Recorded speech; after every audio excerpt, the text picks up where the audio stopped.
ಕರೆತಾತನು ನಂಬಿಗಸ್ತನು, ನನ್ನನ್ನು ಕಾಯಲು ಶಕ್ತನಾತನು.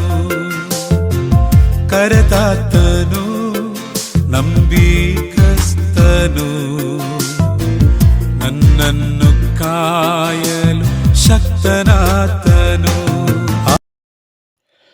ಯೇಸು ಕ್ರಿಸ್ತನ ಅತಿ ಪರಿಶುದ್ಧ ನಾಮದಲ್ಲಿ ನಿಮಗೆಲ್ಲರಿಗೂ ಕೂಡ ವಂದನೆಗಳು. ಮತ್ತಾಯನು ಬರೆದ ಸುವಾರ್ತೆ 3ನೇ ಅಧ್ಯಾಯ 17ನೆಯ ವಾಕ್ಯದಲ್ಲಿ, ಆಗ ಈತನು ಪ್ರಿಯನಾಗಿರುವ ನನ್ನ ಮಗನು, ಈತನನ್ನು ನಾನು ಮೆಚ್ಚಿದ್ದೇನೆ ಎಂದು ಆಕಾಶವಾಣಿಯಾಯಿತು.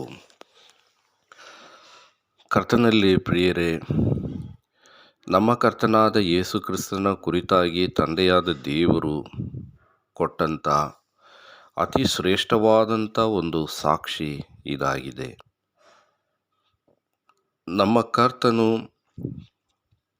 30 ವರ್ಷಗಳು ಆತನು ದೇವರಿಗೆ ಮೆಚ್ಚುಗೆಯಾದಂಥ ಜೀವಿತವನ್ನು ನಡೆಸಿ, ಆ 30ನೆಯ ವಯಸ್ಸಿನಲ್ಲಿ ಆತನು ದೇವರ ಚಿತ್ತದ ಪ್ರಕಾರವಾಗಿ ಸಾರ್ವಜನಿಕ ಸೇವೆ ಮಾಡುವುದಕ್ಕಾಗಿ ಹೊರಟು ಬಂದಂಥ ಸಮಯದಲ್ಲಿ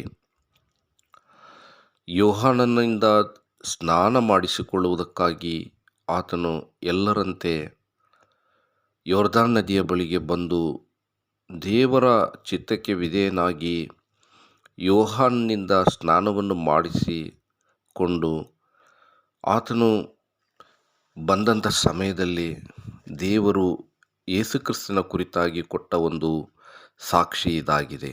ಪ್ರಿಯರೇ, ಯೇಸುಕ್ರಿಸ್ತನು ಯಾವ ಪಾಪವಿಲ್ಲದವನು ಮತ್ತು ದೇವರಿಗೆ ಪರಿಪೂರ್ಣವಾಗಿ ವಿಧೇಯನಾಗಿ ಜೀವಿಸಿದನು ಎಂಬುದನ್ನು ಈ ಮಾತಿನಿಂದ ನಾವು ಅರ್ಥ ಮಾಡಿಕೊಳ್ಳುತ್ತೇವೆ. ಮಾತ್ರವಲ್ಲ, ಈ ರೀತಿಯಾಗಿ ತನಗೆ ಅತ್ಯಂತ ಪ್ರಿಯನಾಗಿರುವಂಥ ತನ್ನ ಮೆಚ್ಚುಗೆಗೆ ಪಾತ್ರನಾದಂಥ ಯೇಸು ಕ್ರಿಸ್ತನ ಕುರಿತಾಗಿ ತಂದೆಯೇ ಸಾಕ್ಷಿಯನ್ನು ಕೊಟ್ಟನು.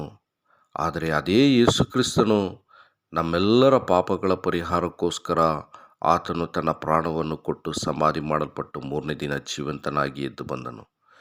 ಈ ಯೇಸು ಕ್ರಿಸ್ತನಲ್ಲಿ ನೀವು ನಂಬಿಕೆ ಇಡುವುದಾದರೆ ನಿಮ್ಮ ಪಾಪಗಳು ಪರಿಹಾರವಾಗಿ ನೀವು ರಕ್ಷಣೆ ಹೊಂದುವಿರಿ. ಹಾಗಾಗಿ ಯೇಸು ಕ್ರಿಸ್ತನಲ್ಲಿ ನೀವು ನಂಬಿಕೆ ಇಟ್ಟು ರಕ್ಷಣೆ ಹೊಂದಬೇಕೆಂಬುದೇ ನಮ್ಮ ಪ್ರಾರ್ಥನೆಯಾಗಿದೆ.